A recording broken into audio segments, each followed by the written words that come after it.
8 площадки. По 8 стъпала между площадките. Дървен капак. Скърцане на дървен капак. Всеки ден. 30 години. Не. 32. 32 коледи. 32 Великдена. 32 рождени дни. 32 именни.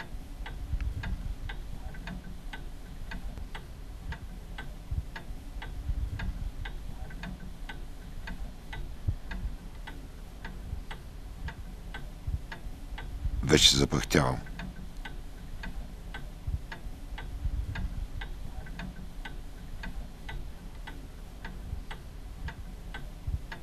Много често ме хваща нещо за гърлото и стиска. Страх.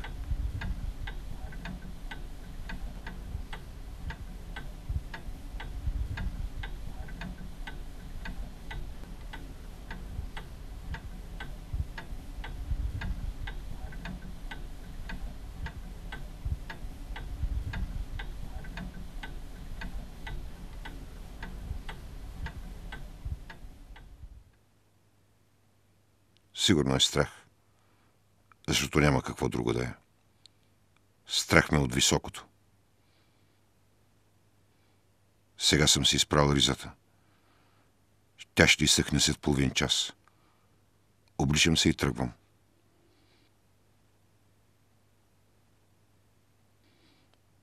Вратата не се заключва от половин година. Мазилката се улющи след зимата, защото беше много влажно.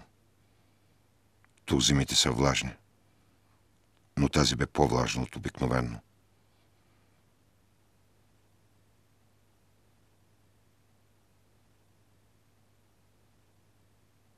Кулата е строена през 1777 година, заради часовника.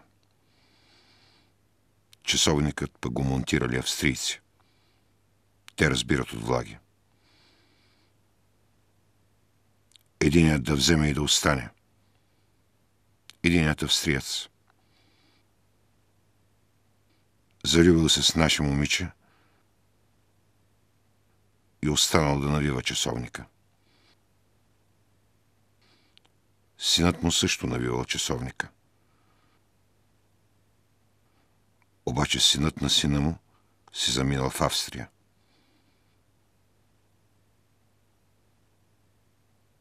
От тогава си го навиваме сами.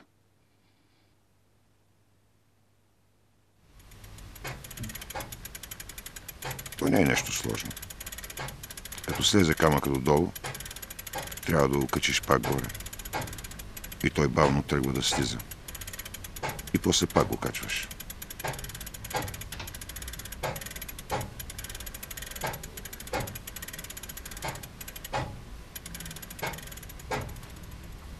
И самодървени чарковите. И нищо не им става от влагата. На часовникът нищо не му става. На хората им стават разни работи.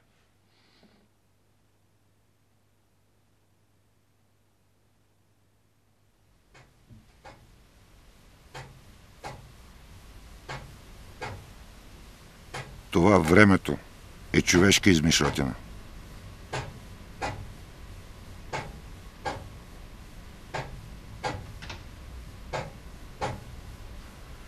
Аз като се кача вечер на кулата, защото и вечер се качвам.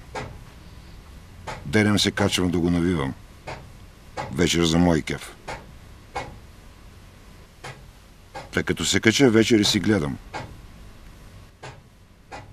Какво става на земята?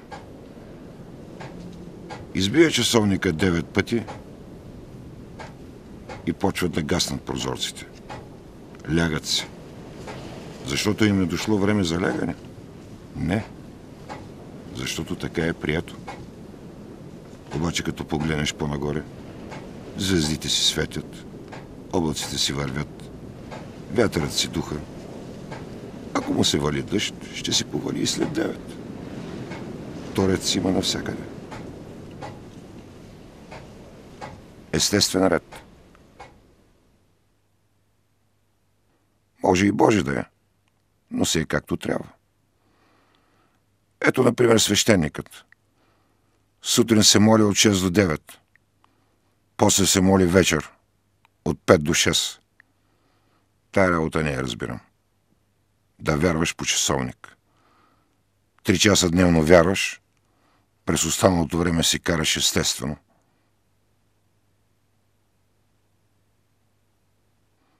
Или докторът. Лекува от 7 до 2. Ами ако ми се разболява към 3:15, на мен може да ми се боледува, но на него му е време за почивка. Онзи ден ми вика: потрай бе, човек, сега съм седнал да обядвам, а ракията не съм си изпил. Ми да потрая. Ама доколко?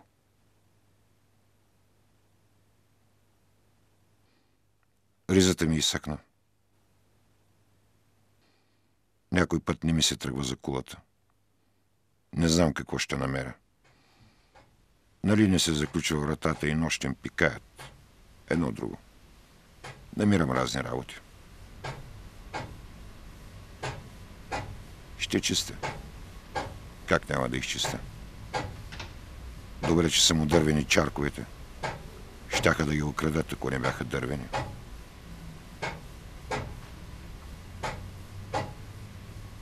А иначе се ядосват. Брат ми, като беше болен и отида да го видя, защото ми се обажда и вика: ела да се погледнем, че може да е за последно. И аз тичам на село. Пък той киха, кашля и го хванала дрискавицата. Ама нали не е свикнал да боледува. Не знам колко време ми остава, вика. От кое време, питам го. Човешкото или кое?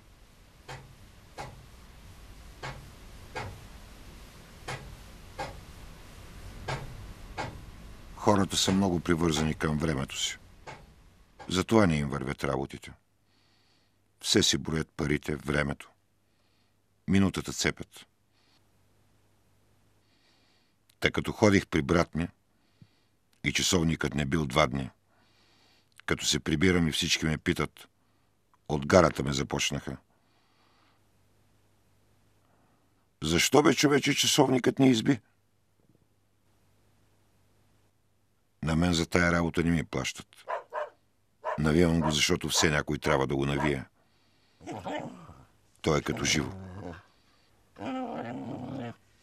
Трябва да му обърнеш внимание, иначе умира.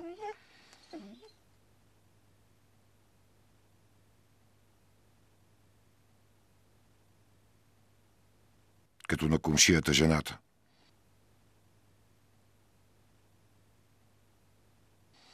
Той замина за 3 години, а тя взе, че умря.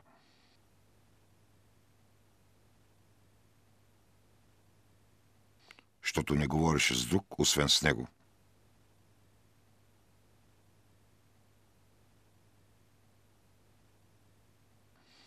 Мълча 2 години и половина и си пукна. Проклята жена беше. Урсус.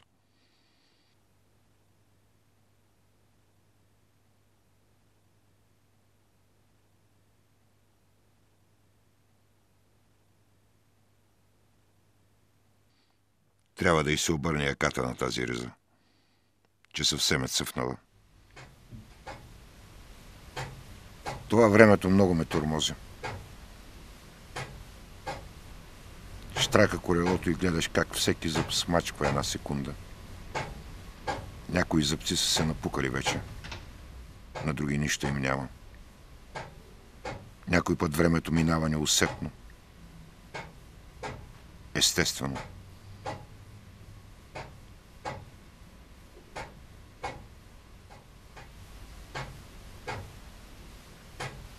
Друг път се точи, сякаш край няма.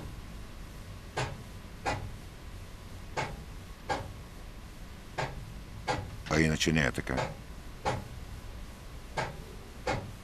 Секундите са сдъвкани, вече изплюти. Следващите, и следващите, и следващите.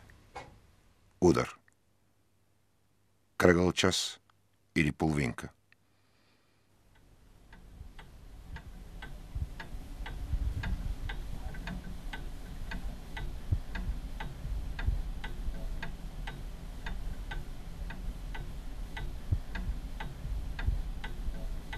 Сънувах сън.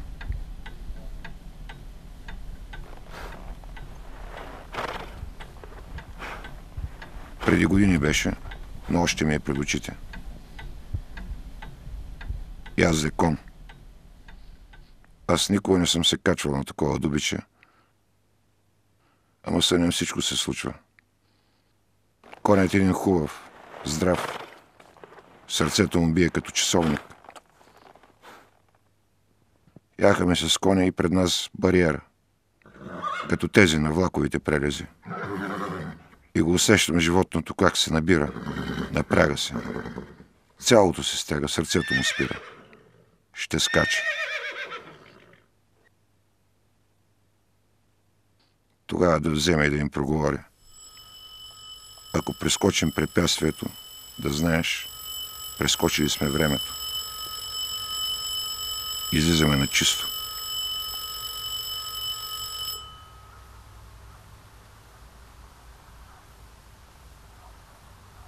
И като се изплаших, направо се вдървих. Чакай, викам му. Къде ще ходим?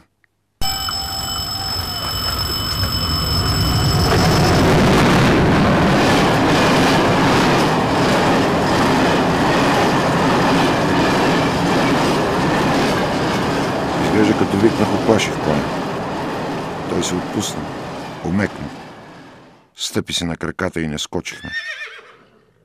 След малко пак. Конят иска да скача. Аз не давам.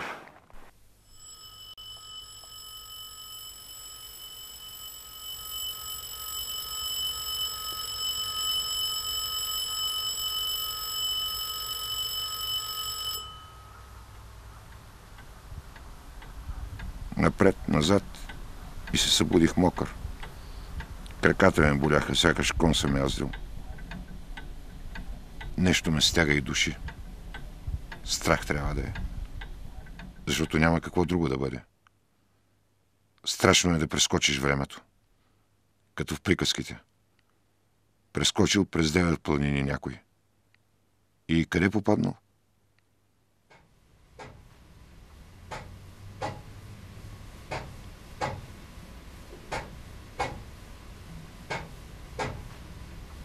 Най-ме е страх, че човек, като си измисли нещо, то вземе, че оживее.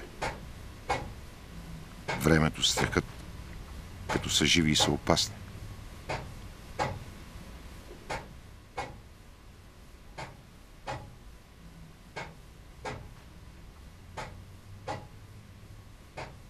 Идва едно момче да се учи. Искал да навива часовника. Да го навива. Търпение трябва. За всичко трябва търпение. Към времето човек трябва да се отнася много търпеливо. Защото то не е естествено. Човешка измишльотина е времето. Опасно е.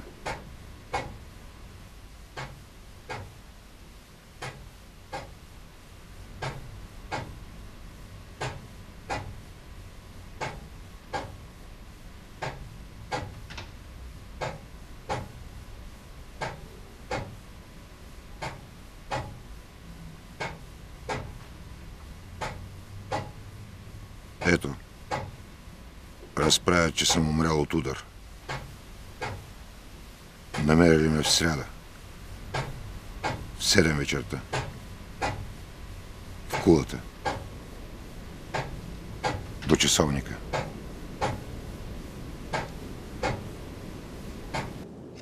Били ме погребали в четвъртък. В 2 по обяд.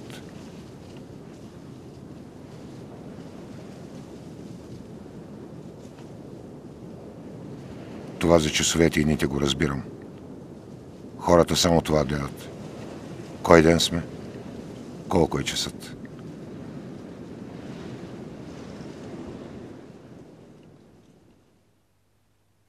Но да ме погребат с тази разръфана яка?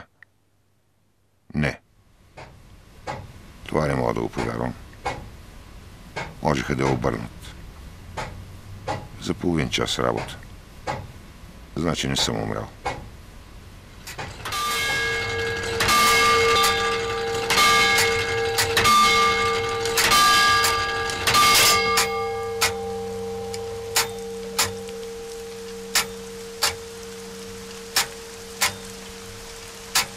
Пък и часовникът си бие. Значи работи.